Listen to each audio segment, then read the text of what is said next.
A very good morning to all of you. Today's topic is achievement of Bohr's model. First of all, first achievement is Bohr theory explain the stability of atom. According to Bohr theory, when an electron moves in orbit, its energy remains same and it continuously moves in the same orbit without losing or gaining of energy. That's why, according to Bohr's theory, atom is stable. It has helped to explain energy of electron in hydrogen and hydrogen-like species having one electron. For example, in case according to Bohr theory, we calculate the energy of n shell, that is minus 1312 upon n square kilojoule per mole. That is the energy of hydrogen-like particle, hydrogen atom.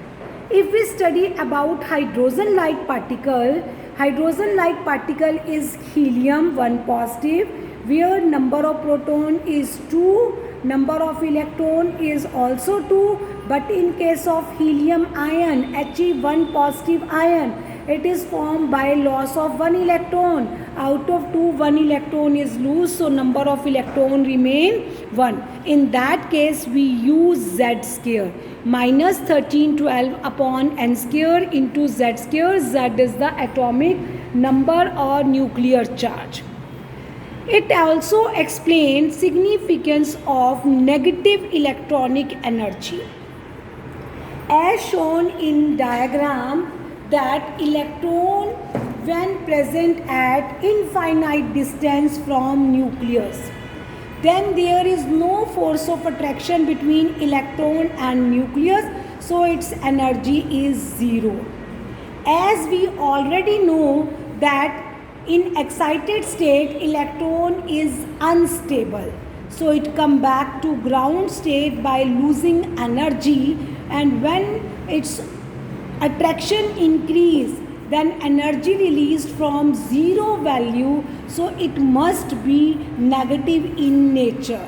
So it also explains significance of negative electronic energy. When electron is at infinite distance from nucleus, then there is no force of attraction, as its energy is also zero. But excited state is unstable, as electron after losing energy come to lower energy state, its energy releases from zero, it means its energy is negative. Next is Bohr has explained atomic spectra of hydrogen. As this point we have already discussed in spectrum of hydrogen, I will send you today also the spectrum of hydrogen, where we study when we pass electric current from hydrogen gas, then electrons, first of all hydrogen molecule break down into hydrogen atom, and electron in hydrogen atom absorb energy and they undergo in excited state. As we already know, the excited state is unstable. Again they come back to ground state by releasing energy, and that energy is released in the form of radiations, and these radiations having different wavelength and frequency. So in spectrum we get a large number of lines. When these lines are arranged on photographic plate, we get a series of lines. These series are defined as Lyman series, Balmer series, Paschen series, Paschen series, bracket series, Pfund series. These series are explained by Bohr in case of hydrogen, where only one electron is present. In one electron element we get large number of series, but it failed to explain the spectrum in case of other multi-electron elements. Now these are the advantages which we have discussed in Bohr's model. Now what are the limitations?